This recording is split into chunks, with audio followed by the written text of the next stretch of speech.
বৰ্মন মাণ্ডাই ছাত্ৰ সন্থা আৰু ৰাইজৰ সহযোগত জনগোষ্ঠীটোৰ অন্যতম জাতীয় পূজা বৰ্মন বুদ্ধাই মেদ্দাই পূজা এইবেলিও 9 ফেব্ৰুৱাৰীত শিঙিমাৰী বুদ্ধাই মেদ্দাই মন্দিৰ প্ৰাংগণত এদিনীয়াকৈ বৰ্ণাঢ্যভাৱে আয়োজন কৰা হৈছে। প্ৰস্তুতি তীব্ৰতৰ হৈছে। পূজাৰ লগত সংগতি ৰাখি পতাকা উত্তোলন, স্মৃতি তৰ্পণ, পূজা অৰ্চনা, আলোচনা চক্ৰ আৰু মুকলি সভা। সন্ধিয়া আমন্ত্ৰিত শিল্পীৰ দ্বাৰা সাংস্কৃতিক অনুষ্ঠানেৰে সামৰণি পৰিব বৰ্মন বুদ্ধাই মেদ্দাই পূজা। এই পূজাৰ বাবে সকলো ব্যক্তিৰ সহযোগ কামনা কৰিছে উদ্যোক্তাসকলে। North east live today Khoirabari. প্ৰথমে সকলোকে মই আন্তৰিক তথা শুভেচ্ছা জনাইছো।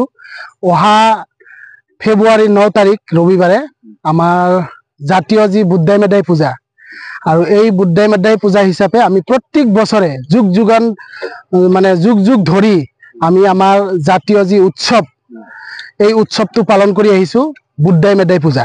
আৰু এই বুদ্ধাই মেদ্দাই পূজাৰ লগত সংগতি ৰাখি অহা 9 ফেব্ৰুৱাৰী তাৰিখে ৰবিবাৰে আমি উৎসৱটো পালন কৰি আহিছো।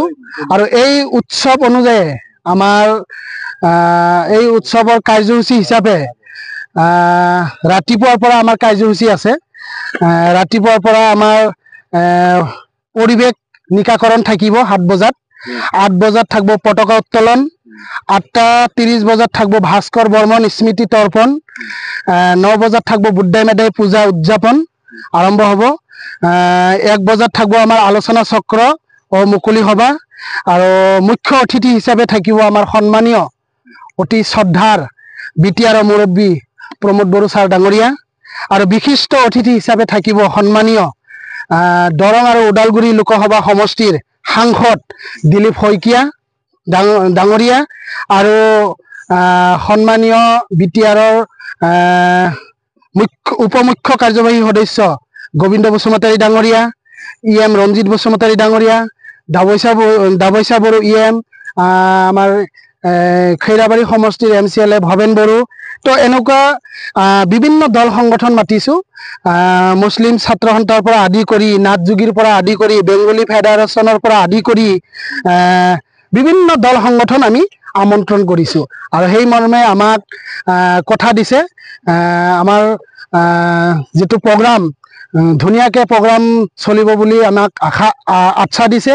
আৰু বিশেষকৈ আমাৰ তীব্ৰ গতিত আমাৰ কাম চলি আছে, পেণ্ডেলৰ কাম চলি আছে। আৰু বিশেষকৈ খৈৰাবাৰী অঞ্চলত বিভিন্ন জাতি জনগোষ্ঠী বসবাস কৰে। আৰু এই অঞ্চলত বিশেষকৈ আমি অতি পিছপৰা জনগোষ্ঠী হিচাপে, একমাত্ৰ আমি বৰ্মন মাণ্ডাই জনগোষ্ঠী হিচাপে, আমি পিছপৰা জনগোষ্ঠী হিচাপে আজি আমি ইয়াতে বসবাস কৰি আছোঁ।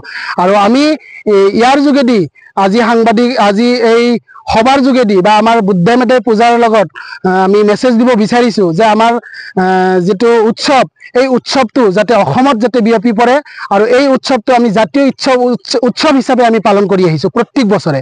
আৰু যুগান্তৰ ধৰে আমাৰ এই জাতীয় যিটো পৰিচয়, এই পৰিচয়টো আমাৰ লগত লিপিবদ্ধ হৈ আছে। আৰু ইয়াতে আমাৰ ওচৰে পাঁজৰে খৈৰাবাৰী অঞ্চলৰ যিমানখিনি ৰাইজ সকলোৱে সহায় সহযোগিতা কৰিছে। আৰু বিশেষকৈ আমাৰ ইয়াতে বিভিন্ন দল সংগঠন আছে, বিভিন্ন জাতি জনগোষ্ঠী আছে, প্ৰত্যেকে সহায় সহযোগিতা কৰিছে। আৰু বিশেষকৈ সমাগম বহুতেই হ'ব। আৰু বিশেষকৈ আমাৰ সন্মানীয় প্ৰমোদ বড়ো ছাৰে আমাক আশ্বাস দিছে, এখেত আমাৰ আহিব। আৰু যোৱা বছৰো আমি পাতিছোঁ, আৰু এইবাৰ কালচাৰ প্ৰগ্ৰামো পাতিছোঁ। আমি কালচাৰ প্ৰগ্ৰামত আমি সীমাংসা সিজুমা বড়ো খৈৰাবাৰীৰ পৰা আমন্ত্ৰণ কৰিছোঁ, ৰূপচান বৰ্মন মেঘালয়ৰ পৰা আমন্ত্ৰণ কৰিছোঁ, মন্টু ৰাভা টংলাৰ পৰা আমন্ত্ৰণ কৰিছোঁ, ছবি বড়ো খৈৰাবাৰীৰ পৰা আমন্ত্ৰণ কৰিছোঁ, ধৰ্মেন্দ্ৰ বড়ো খৈৰাবাৰীৰ পৰা আমন্ত্ৰণ কৰিছোঁ, ৰুবুংচা বড়ো খৈৰাবাৰীৰ পৰা আমন্ত্ৰণ কৰিছোঁ। এই কণ্ঠশিল্পীবিলাক আমাৰ মাজত আছে। আৰু বিশেষকৈ সাংস্কৃতিক সন্ধিয়া 5টা বজাৰ পৰা আমাৰ ৰাতি 12টালৈকে কালচাৰ প্ৰগ্ৰাম থাকিব।